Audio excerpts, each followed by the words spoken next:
दोस्तों, मैं आप सभी के लिए लेके आई हूं कुमार गौरव सर के ऑनलाइन बैच का फ्री में रिवीजन क्लास, जो कि जीके जीएस ब्रह्मास्त्र सीरीज का रिवीजन करवाया जा रहा है। इसके पहले हम 3 वीडियो का रिवीजन कर चुके हैं। आज ये चौथी क्लास का रिवीजन करेंगे। यदि आप चैनल पर नए हो तो चैनल को सब्सक्राइब अवश्य करें ताकि आपको नोटिफिकेशन मिलता रहे। चलिए शुरू करते हैं आज डीएनए के बारे में। डीएनए का फुल फॉर्म है डीऑक्सीराइबोज न्यूक्लिक एसिड। यह न्यूक्लियोटाइड का बहुलक होता है। इसमें शर्करा, नाइट्रोजन, क्षारक और फास्फेट उपस्थित होते हैं। डीएनए में डीऑक्सीराइबोज टाइप की शर्करा पाई जाती है। इसमें 4 नाइट्रोजन बेस होते हैं। क्वेश्चन है कि न्यूक्लियोसाइड में क्या क्या शामिल होते हैं, यह एग्जाम में पूछा गया है। न्यूक्लियोसाइड प्लस फास्फेट न्यूक्लियोटाइड कहलाता है। आप ध्यान रखेंगे, न्यूक्लियोसाइड प्लस फास्फेट न्यूक्लियोटाइड कहलाता है। न्यूक्लियोसाइड किसे कहते हैं? तो फास्फेट रहित न्यूक्लियोटाइड को न्यूक्लियोसाइड कहा जाता है। डीएनए के अंदर नाइट्रोजन बेस होते हैं, प्यूरिन और पिरिमिडिन। प्यूरिन में एडेनिन और ग्वानिन होता है। पिरिमिडिन में थायमिन और साइटोसिन होता है। एडेनिन डबल बॉन्ड के साथ थायमिन से जुड़ता है और ग्वानिन ट्रिपल बॉन्ड के साथ साइटोसिन के साथ जुड़ता है। डीएनए का डबल हेलिक्स मॉडल वाटसन और क्रिक ने पेश किया था, जिसके लिए इन्हें 1962 में नोबेल पुरस्कार प्रदान किया गया था।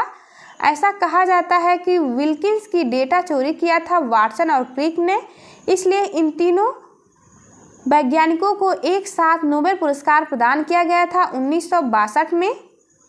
आइए देखते हैं डीएनए और आरएनए में प्रमुख अंतर। डीएनए में डीऑक्सीराइबोज टाइप की शर्करा पाई जाती है। आरएनए में राइबोज शर्करा पाई जाती है। डीएनए में नाइट्रोजन बेस होते हैं, एडेनिन के साथ थायमिन और ग्वानिन के साथ साइटोसिन। आरएनए में एडेनिन यूरेसिल से जुड़ता है और ग्वानिन साइटोसिल से जुड़ता है।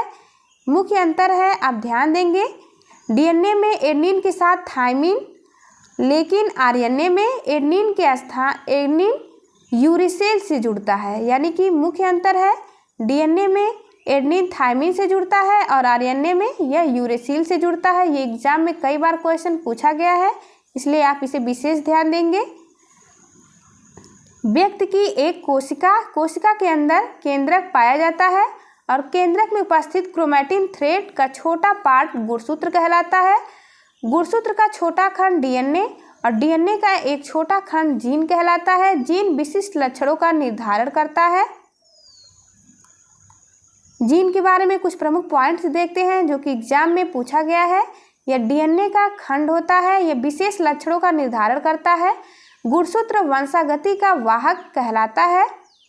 जीन वंशागति का निर्धारक कहलाता है।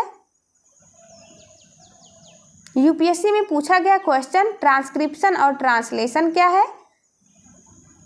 यह है डीएनए और यहाँ पे एमआरएनए है। एमआरएनए का फुल फॉर्म है मैसेंजर आरएनए, यानी डीएनए से एमआरएनए का बनना ट्रांसक्रिप्शन कहलाता है और एमआरएनए से प्रोटीन का बनना ट्रांसलेशन कहलाता है। सर्वप्रथम एमआरएनए डीएनए के पास जाता है और यहाँ पे उपस्थित सूचनाओं को ग्रहण करके अपने पास लाता है और उस सूचना के आधार पर एक नई प्रोटीन का निर्माण होता है। इस नई प्रोटीन का बनना, यानी कि एमआरएनए से प्रोटीन का बनना ट्रांसलेशन कहलाता है। आप विशेष ध्यान देंगे।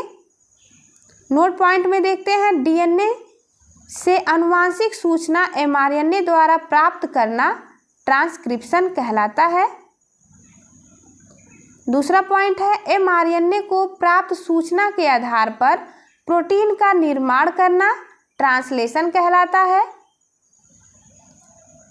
अगला पॉइंट है, कृत्रिम जीन का संश्लेषण, यानी कृत्रिम जीन का संश्लेषण के लिए 1968 में हरगोविंद खुराना को चिकित्सा का नोबेल प्रदान किया गया था।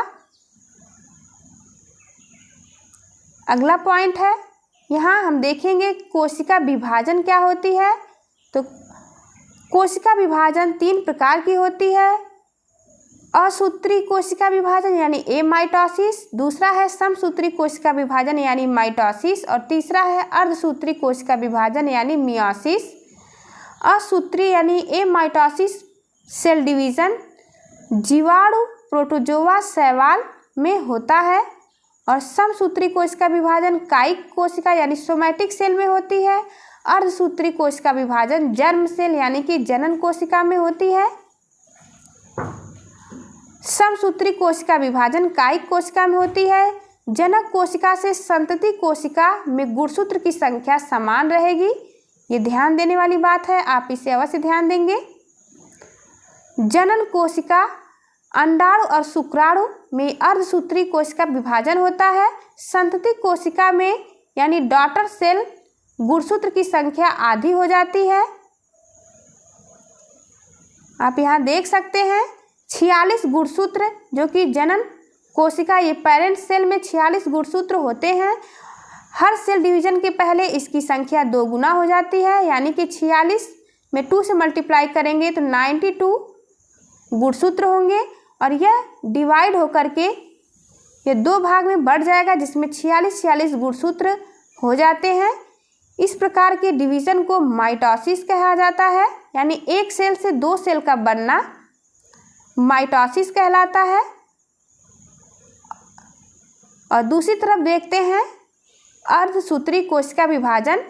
इसमें 46 गुणसूत्र होते हैं पेरेंट सेल में और जैसा कि हम जानते हैं कि सेल डिवीजन के तुरंत पहले इसकी संख्या 2 गुना हो जाती है, तो यहाँ पे 92 गुणसूत्र बन जाते हैं और यह 4 भागों में बढ़ता है, यानी एक सेल से 4 सेल बनती है जिसमें कि 23 गुणसूत्र बढ़ जाते हैं। इस प्रकार का डिवीजन मियोसिस कहलाता है, यानी अर्धसूत्री सेल डिवीजन। समसूत्री में एक जनक कोशिका से 2 संतति कोशिका बनती है, यानी एक पेरेंट सेल से 2 डॉटर सेल बनती है। और अर्धसूत्री सेल डिवीजन में एक पेरेंट सेल से 4 डॉटर सेल बनती है। यहाँ पे सेल समाप्त हुआ। अब हम नई टॉपिक स्टार्ट करेंगे। पोषक तत्व यानी न्यूट्रिएंट्स क्या होता है। जीवों के वृद्धि, विकास एवं सभी जैव प्रक्रमों के संचालन के लिए आवश्यक सभी पोषक पदार्थों से युक्त भोजन ग्रहण करने की प्रक्रिया को पोषण कहा जाता है। पोषण के प्रकार होते हैं 2, स्वपोषी और विषमपोषी, यानी जैसे कि पेड़ पौधे जो अपना भोजन स्वयं बनाते हैं वो स्वपोषी कहलाते हैं। पौधे अपना भोजन प्रकाश संश्लेषण की प्रक्रिया द्वारा बनाते हैं। विषमपोषी में जो दूसरों पर अपने भोजन के लिए निर्भर होते हैं उसे विषमपोषी यानी हेटेरोट्रॉफ कहा जाता है। इसमें मांसाहारी, सर्वाहारी, परजीवी और सहजीवी आते हैं। विषमपोषी में शाकाहारी में खरगोश और गाय हैं जिसे हर्बीवोरस कहा जाता है, जो कि केवल प्लांट्स पर निर्भर होते हैं भोजन के लिए। मांसाहारी में यह मांस पे निर्भर होते हैं जैसे कि शेर। सर्वाहारी को ओमनीवोरस कहा जाता है, जैसे मानव, बिल्ली और चूहा। अपमार्जक यानी स्क्वेंजर्स सियार और चील को कहा जाता है। परजीवी पैरासाइट है एक प्रकार का, जैसे इसका एग्जाम्पल है जोक और जू। सहजीवी यानी सिम्बियोटिक, इसका एग्जाम्पल लाइकेन है। नोट पॉइंट देखते हैं। अपमार्जक को प्रकृति का सफाई कर्मी कहते हैं क्योंकि यह मृत पदार्थों पर निर्भर होता है। पादपों में पोषण यानी न्यूट्रिशन इन प्लांट। फोटोसिंथेसिस की प्रक्रिया देखते हैं। 6CO2 + 12H2O प्रकाश की उपस्थिति और क्लोरोफिल की उपस्थिति में रिएक्शन होता है जिसमें C6H12O6 + 6H2O और 6O2 का निर्माण होता है। अगला पॉइंट है भोजन मुख्यतः 3 भाग में विभाजित किया जाता है। पहला, ऊर्जा प्रदान करने वाला खाद्य पदार्थ जैसे कि कार्बोहाइड्रेट, वसा और लिपिड। दूसरा, शरीर निर्माण करने वाला खाद्य पदार्थ जैसे कि प्रोटीन। तीसरा है रोधी क्षमता वाले खाद्य पदार्थ जैसे कि विटामिन और खनिज। भोजन में उपस्थित पोषक तत्व को 6 वर्गों में विभाजित किया जाता है। पोषक तत्व 6 होते हैं, आप इसे ध्यान रखेंगे, कई बार एग्जाम में पूछा गया है। कार्बोहाइड्रेट, प्रोटीन, वसा, विटामिन, खनिज लवण और जल, ये भोजन के पोषक तत्व हैं। कार्बोहाइड्रेट क्या है। कार्बोहाइड्रेट यह एक प्रकार की शर्करा होती है। इसमें लास्ट में ओज जुड़ा होता है प्रीफिक्स के रूप में। इंस्टेंट एनर्जी सोर्स कार्बोहाइड्रेट को कहते हैं, यानी तुरंत ऊर्जा प्रदान करने वाला स्रोत है। जैसे कि एनर्जी ड्रिंक। शरीर की 50 से 75% ऊर्जा की आपूर्ति कार्बोहाइड्रेट के द्वारा होती है। एग्जाम्पल है गेहूं, चावल, ज्वार, बाजरा, शक्कर इत्यादि। 1 ग्राम कार्बोहाइड्रेट से 4.2 किलो कैलोरी ऊर्जा प्राप्त होती है। इसमें कार्बन, हाइड्रोजन और ऑक्सीजन पाया जाता है। कार्बोहाइड्रेट के प्रकार देखते हैं। ये कार्बोहाइड्रेट 3 प्रकार का होता है, मोनोसैकेराइड, डाइसैकेराइड और पॉलीसैकेराइड। मोनोसैकेराइड में 1 शर्करा पाई जाती है, डाइसैकेराइड में 2 शर्करा और पॉलीसैकेराइड में बहुत सारी शर्करा पाई जाती है। मोनोसैकेराइड में इसका एग्जाम्पल है ग्लूकोज, फ्रक्टोज और गैलेक्टोज। यानी ग्लूकोज को ब्लड शुगर कहा जाता है, फ्रक्टोज को फ्रूट शुगर और गैलेक्टोज को ब्रेन शुगर कहा जाता है। डाइसैकेराइड का एग्जाम्पल है सुक्रोज, माल्टोज और लैक्टोज। सुक्रोज में 2 शर्करा होती है, ग्लूकोज प्लस फ्रक्टोज, इससे सुक्रोज बनता है। माल्टोज में ये भी डाइसैकेराइड है तो इसमें 2 शर्करा होगी, ग्लूकोज और ग्लूकोज, ये ध्यान देंगे आप, ग्लूकोज प्लस ग्लूकोज माल्टोज बनता है। लैक्टोज, लैक्टोज में 2 शर्करा, ग्लूकोज प्लस गैलेक्टोज। अगला देखते हैं पॉइंट, पॉलीसैकेराइड। इसका एग्जाम्पल है स्टार्च। पौधों में खाद्य संचय के रूप में होता है स्टार्च। ग्लाइकोजन जंतुओं में खाद्य संचय के रूप में पाया जाता है। सेलुलोज ये भी एक पॉलीसैकेराइड है, पादप कोशिका में पाया जाता है। काइटिन भी पॉलीसैकेराइड है, यह कवक की सेलवाल में पाई जाती है। यानी कवक की सेलवाल काइटिन से बनती है जो कि एक पॉलीसैकेराइड है। नोट पॉइंट देखते हैं, प्राकृतिक रूप से सबसे मीठी शर्करा फ्रक्टोज होती है, इसका एग्जाम्पल है शहद। टेबल शुगर क्या होता है, तो घर में जो चीनी पाई जाती है उसे टेबल शुगर कहते हैं, यह एक सुक्रोज है।